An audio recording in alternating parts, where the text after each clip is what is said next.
দর্শক শ্রোতা মণ্ডলী, এটি সড়ক পরিবহন ও মহাসড়ক বিভাগ দ্বারা পরিচালিত।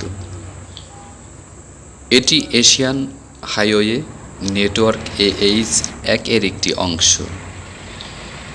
এই 6 লেনের এক্সপ্রেসওয়েতে 2টি সার্ভিস লেন, 5টি ফ্লাইওভার, 19টি আন্ডারপাস, 2টি ইন্টারচেঞ্জ, 4টি রেলওয়ে ওভারব্রিজ, 4টি বড় সেতু, 25টি ছোট সেতু এবং 54টি কালভার্ট রয়েছে।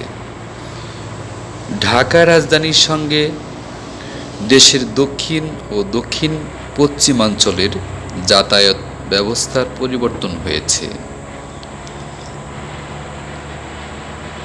এই 55 কিলোমিটার দীর্ঘ এই মহাসড়কটি এক্সপ্রেসওয়েকে ফ্রিওয়ে বা সুপার হাইওয়ে নামেও ডাকা হয়। সড়কে কোনো মোড় থাকে না। ক্রস মুভমেন্ট, পার্কিং অ্যাক্টিভিটি বা পথচারী চলাচল না করার অর্থ হচ্ছে ভালো মানের রাস্তা।